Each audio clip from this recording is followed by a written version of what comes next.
हाय दोस्तों, इस वीडियो में हम लोग बात करने वाले हैं क्या अंतर है नेचुरल फर्टिलाइजेशन में और आर्टिफिशियल फर्टिलाइजेशन में, जिसे हम लोग IVF भी बोलते हैं। इसका फुल फॉर्म होता है इन विट्रो फर्टिलाइजेशन।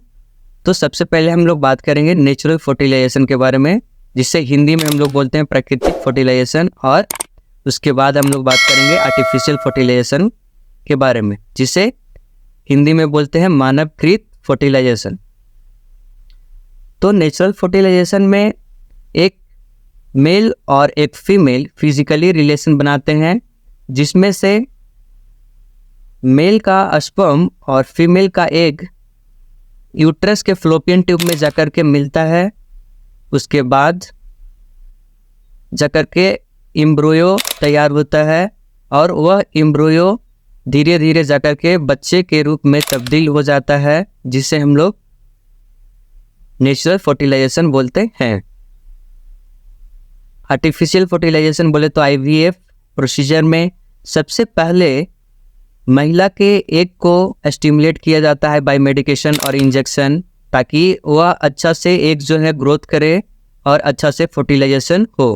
के बाद पेशेंट को ट्रांसवेजाइनल अल्ट्रासाउंड एस्पिरेशन के ज़रिए पेशेंट को दवाई के माध्यम से बेहोश किया जाता है। उसके बाद पेशेंट के योनि में से एग को बाहर निकाल लिया जाता है। इसके बाद मेल स्पर्म को स्खलन के माध्यम से एकत्रित किया जाता है। उसके बाद निकाले गए मेल स्पर्म को और फीमेल एग को मिला लिया जाता है। इसे दो तरह से मिलाया जाता है।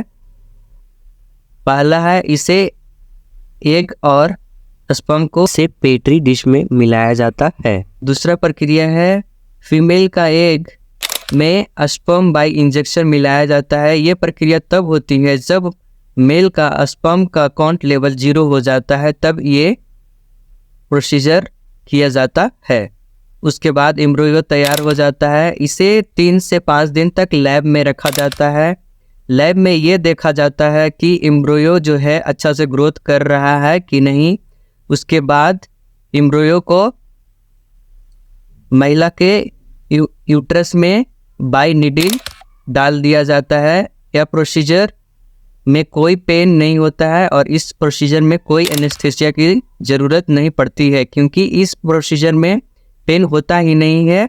तो इस प्रोसीजर में एनेस्थीसिया की ज़रूरत नहीं पड़ती है और आसानी से बाय नीडल और कैथेटर एम्ब्रियो को यूट्रस में दिया जाता है।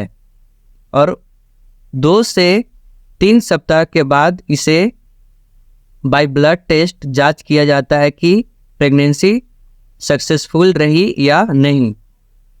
तो ये वीडियो आपको इन्फॉर्मेटिव लगा होगा तो मेरे चैनल को सब्सक्राइब करें, साथ ही साथ लाइक एंड शेयर करें। Okay, thank you guys, take care, bye bye.